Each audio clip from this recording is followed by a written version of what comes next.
Ashamaa fune hordoftoota fi jaalatamtoota qaqqaliiwwanii fi gaggaariiwwan hordoftoota peejii kan kootee yookiin akkasuma YouTube chaanaalii Amin Qaasoo kan hundi keessaniyyuu welcome baga nagaan dhuftan isin jechaati egaa hundi keessaniyyuu baga nagaan as keessan isin jechuun jaalladha. So that propelled him across the line a second faster than it would have been if he hadn't punched him on the back of the head.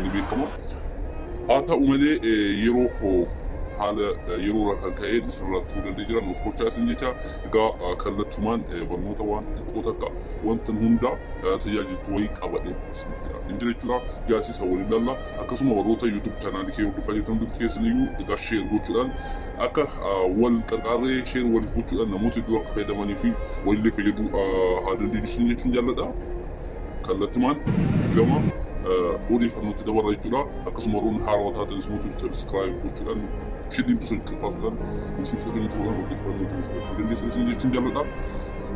Egaa inni guyyaa ayyaana qabadhee dhufe maanni ayisaan mentality ni danda'a.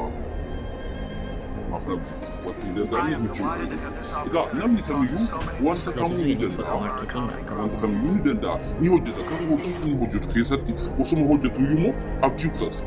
Abdii kutata. Namni waan hojjetu kan biratti mootii abdii kutuun hin barbaachisu. Abdii kutuun never hin barbaachisu jechuudha. Kanaaf nuti hundi keenya hojii hojjennu kan irratti iyyuu akka abdiin kutan.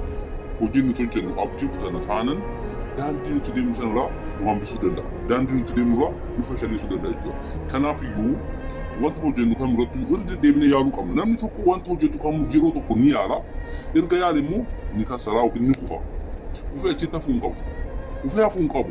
Deebi'ee yaaluu qaba. Bakka itti kufe san mootii bira akka darbu beekuu qabu. Ofitti fookasiin isaa bakka itti kufe san akka bira darbu beekuu qabu. Maaliif bakka itti kufe san argee jira waan ta'eef irraa barata bira darbu ni kufa. Ammas irraa barata ni kufa. Ammas irraa barata ni kufa. Umarratti milkaa'uun isaan oolu bakka yaada san ga'uun isaa hin oolu jechuudha. Kanaafiyyuu nuti wanta hojjennu kamirrattiyyuu abdii akka hin kutanne. Abdii horachuun barbaachisaadha. Xiyyeeffannoon kenna iddoo yaadni san taanaan ni milkoona jechuudha. Fakkeenyaaf leenci fudhadhaa. Leenci daandiin inni deemuu fi karoora inni karoorfatee jiru. Bineensa tokko nyaachuudhaaf yookiin bineensa tokko nyaachuuf osoo xiyyeeffannoo kaa'e yookiin borofa jennu borofa tokko nyaachuudhaaf leenci tokko yoo xiyyeeffannoon isaa tokkitti irra kaatee jiraate jechuudha.